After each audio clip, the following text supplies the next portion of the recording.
Lectura del libro de los Hechos de los Apóstoles. En aquellos días un fariseo llamado Gamaliel, doctor de la ley, respetado por todo el pueblo, se levantó en el Sanedrín, mandó que sacaran fuera un momento a los apóstoles y dijo: Israelitas, pensad bien lo que vais a hacer con esos hombres. Hace algún tiempo se levantó Teudas, dándoselas de hombre importante, y se le juntaron unos 400 hombres. Fue ejecutado, se dispersaron todos sus secuaces y todo acabó en nada. Más tarde, en los días del censo, surgió Judas el Galileo, arrastrando detrás de sí gente del pueblo. También pereció y se disgregaron todos sus secuaces. En el caso presente os digo, no os metáis con esos hombres, soltadlos. Si su idea y su actividad son cosa de hombres, se disolverá. Pero si es cosa de Dios, no lograréis destruirlos y os expondríais a luchar contra Dios. Le dieron la razón y, habiendo llamado a los apóstoles, los azotaron. Les prohibieron hablar en nombre de Jesús y los soltaron. Ellos, pues, salieron del Sanedrín, contentos de haber merecido aquel ultraje por el nombre. Ningún día dejaban de enseñar en el templo y por las casas, anunciando la buena noticia acerca de Mesías Jesús. Palabra de Dios. Te alabamos, Señor. Una cosa pido al Señor, habitar en su casa. Una cosa pido al Señor, habitar en su casa. El Señor es mi luz y mi salvación. ¿A quién temeré? El Señor es la defensa de mi vida. ¿Quién me hará temblar? Una cosa pido al Señor, habitar en su casa. Una cosa pido al Señor, eso buscaré, habitar en la casa del Señor por los días de mi vida, gozar de la dulzura del Señor contemplando su templo. Una cosa pido al Señor, habitar en su casa. Espero gozar de la dicha del Señor en el país de la vida. Espera en el Señor, sé valiente, ten ánimo, espera en el Señor. Una cosa pido al Señor, habitar en su casa. Aleluya, aleluya, aleluya. No solo de pan vive el hombre, sino de toda palabra que sale de la boca de Dios. Aleluya, aleluya, aleluya, aleluya.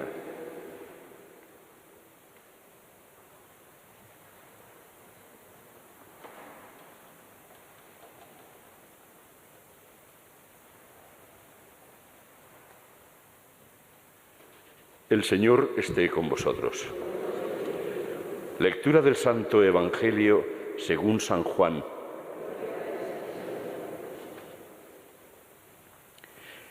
En aquel tiempo, Jesús se marchó a la otra parte del mar de Galilea o de Tiberíades.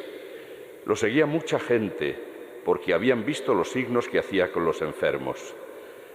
Subió Jesús entonces a la montaña y se sentó allí con sus discípulos. Estaba cerca la Pascua, la fiesta de los judíos. Jesús entonces levantó los ojos y al ver que acudía mucha gente, dice a Felipe: ¿con qué compraremos panes para que coman estos? Lo decía para probarlo, pues bien sabía él lo que iba a hacer. Felipe le contestó: 200 denarios de pan no bastan para que a cada uno le toque un pedazo. Uno de sus discípulos, Andrés, el hermano de Simón Pedro, le dice: aquí hay un muchacho que tiene 5 panes de cebada y 2 peces. ¿Pero qué es eso para tantos? Jesús dijo: decid a la gente que se siente en el suelo. Había mucha hierba en aquel sitio. Se sentaron, solo los hombres eran unos 5000. Jesús tomó los panes, dijo la acción de gracias y los repartió a los que estaban sentados, y lo mismo todo lo que quisieron del pescado. Cuando se saciaron, dice a sus discípulos: recoged los pedazos que han sobrado, que nada se pierda. Los recogieron y llenaron 12 canastos con los pedazos de los 5 panes de cebada que sobraron a los que habían comido. La gente entonces, al ver el signo que había hecho, decía: este es verdaderamente el profeta que va a venir al mundo. Jesús sabiendo que iban a llevárselo para proclamarlo rey, se retiró otra vez a la montaña, él solo.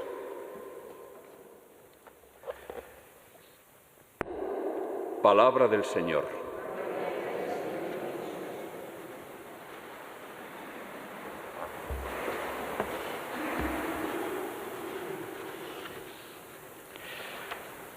La lectura continuada del libro de los Hechos de los Apóstoles que venimos haciendo ahora en Pascua nos permite descubrir muchas cosas de cómo comenzó su andadura aquella pequeña comunidad cristiana que comenzó no solamente con los apóstoles, sino también con los que habían sido discípulos de Jesús, no muchos, pero que enseguida se fueron convirtiendo.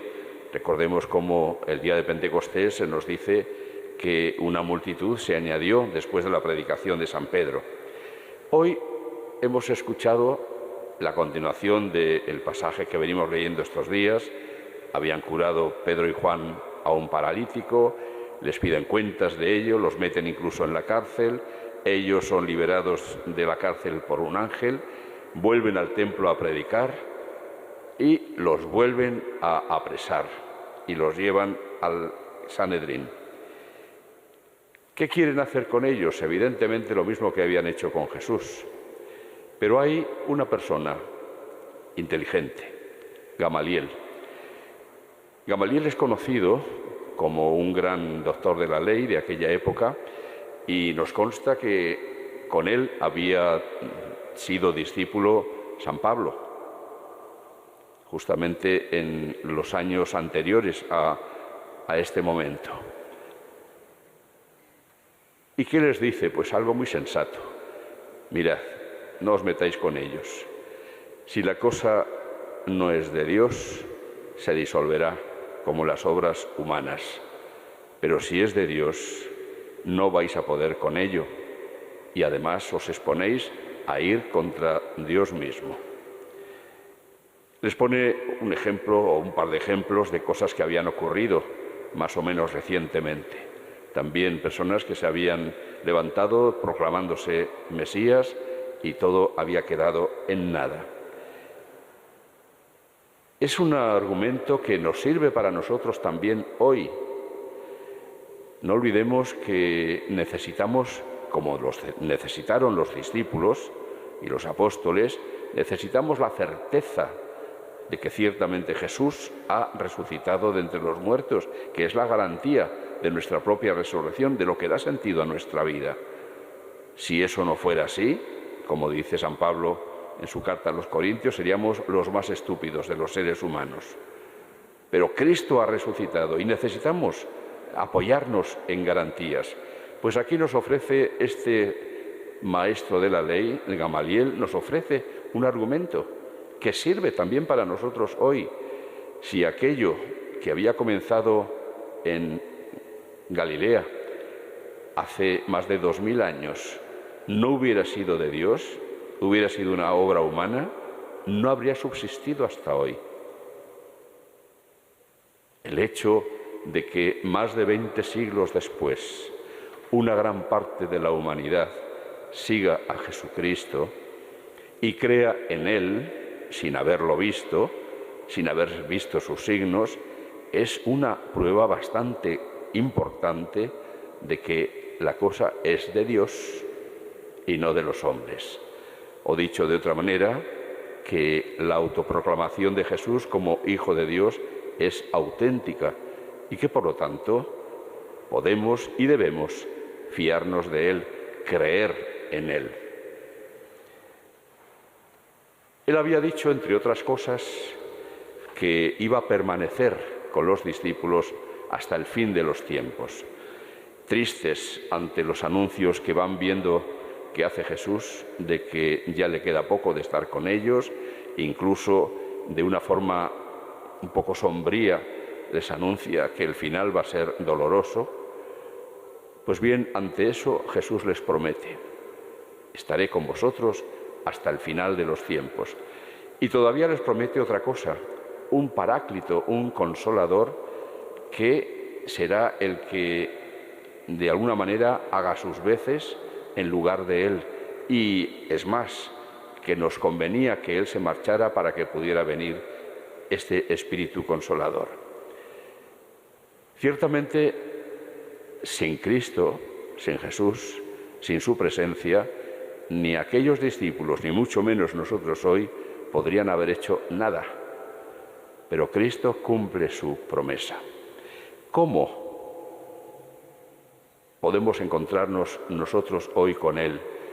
No le vamos a ver con los ojos del cuerpo, pero sí podemos encontrarnos con Él porque nos ha dejado la manera de hacerlo. Y en concreto son los sacramentos. Fijaos que después de haber, la primera semana de Pascua, haber leído y meditado todas esas pruebas que Jesús fue dando de que estaba vivo, el relato de sus apariciones, la semana pasada hemos leído el pasaje en el que un maestro de la ley, Nicodemo, va de noche a Jesús y Jesús le instruye acerca del primero de los sacramentos, el que nos introduce en su iglesia, el sacramento del bautismo. Nos ha venido hablando del bautismo como un nacer de nuevo, una necesidad de nacer de nuevo, y en este caso no ya de la carne, sino del agua y el Espíritu. Y bien Jesús mismo o bien el evangelista, no se ve bien con claridad, saca conclusiones de ello, que son las que hemos venido leyendo en estos últimos días. Pues bien, hoy hemos comenzado la lectura del capítulo 6 de San Juan, donde hay un signo, el que acabamos de escuchar, la multiplicación de los panes y los peces, y después vendrá la explicación de ese signo, el discurso que llamamos de la Eucaristía. San Juan, que en el relato de la última cena no habla de la institución de la Eucaristía, pero aquí, diríamos en el anuncio de la Eucaristía, nos habla largo y tendido y con mucha precisión, más que los otros evangelios, acerca del porqué y el para qué de la institución de la Eucaristía. Por lo pronto, hoy nos relata el signo que a la gente le hace darse cuenta de que Jesús no es ni un charlatán, ni siquiera un simple hombre más, ni un profeta. Es más que eso. Porque ese signo, como otros muchos que habían visto que hacía, curando a los enfermos, solamente es posible con el poder de Dios. Es evidente la ironía, le gusta mucho a San Juan cuando escribe ser irónico. Hay muchos detalles en su Evangelio donde se ve su ironía. Y aquí en este caso la ironía está en que al recoger las sobras se recogen 12 canastos nada menos con las sobras de los 5 panes y 2 peces. 12 canastos llenos de sobras de 5 panes después de que se ha comido toda una multitud, más de 5.000 personas. Esa generosidad en las obras de Dios se ve también, por ejemplo, en el relato de la pesca milagrosa. También es San Juan el que da la cifra de 153, me parece, peces grandes, y aún así no se rompía la red. Dios, a la hora de dar sus signos y de comunicarnos vida, es generoso al 100%. Nadie como Él. Pero aquí lo grandioso es que ese pan, que de momento ya es un signo grande, que se multiplica para dar de comer a todos, ves un signo, una figura de otro signo mucho más grande que va a realizar Jesús, donde ese pan va a dejar de ser pan para convertirse en su cuerpo y va a añadir al vino que se va a convertir en su sangre. Y eso también solo puede ocurrir con el poder de Dios. De hecho, Jesús va a instituir el sacerdocio justo en la tarde del Jueves Santo para comunicar a los apóstoles y a sus sucesores su espíritu, y será ese espíritu el que realice las grandes obras que Jesús había venido haciendo. Recordemos, lo hemos leído el domingo segundo de Pascua, cómo en esa aparición Jesús sopla sobre los discípulos y les dice: recibid el Espíritu Santo. A quienes les perdonéis los pecados, les quedarán perdonados. Ese uso del impersonal es una forma, como el uso de la voz pasiva, de poner a Dios como sujeto sin nombrarlo. Es decir, os quedarán perdonados quiere decir Dios os los perdonará. A quienes les perdonéis los pecados, Dios los perdonará. Y a quienes se los retengáis, Dios se los retendrá. Les da a los discípulos el Espíritu Santo para que actúen en su nombre, realizando lo que los hombres no pueden hacer, solo puede hacerlo Dios: perdonar pecados o transformar el pan y el vino en el cuerpo y la sangre de Jesús.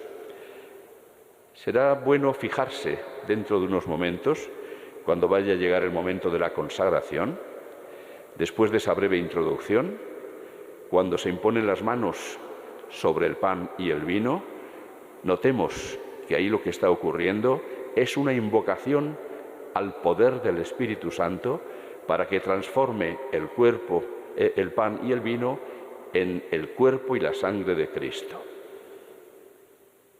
Porque es el poder de Dios el que va a realizar una vez más el milagro. Pero ese poder lo ejerce el Señor a través de su Espíritu, que nos ha enviado para que efectivamente obre en nosotros los milagros de su gracia. Nos encontramos con Cristo en los sacramentos, porque Él es quien efectivamente a través del Espíritu nos perdona, nos comunica su vida en el sacramento del bautismo, nos comunica su Espíritu en el de la confirmación.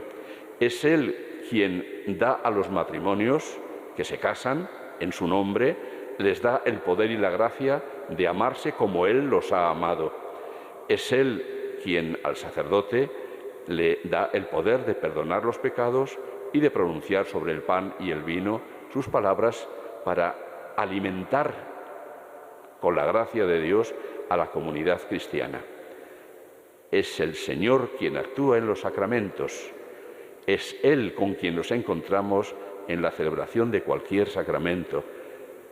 Por eso no estamos en condiciones muy inferiores a la de los apóstoles, porque ellos llegó un momento en que ya no vieron más con sus ojos a Jesús, pero sí se siguieron encontrando con Él al celebrar los sacramentos. Tenemos, por lo tanto, la gracia de poder seguir contando con la presencia de Cristo resucitado en nuestras vidas. Demos gracias y aprovechemos ese regalo inmenso que nos hace el Señor.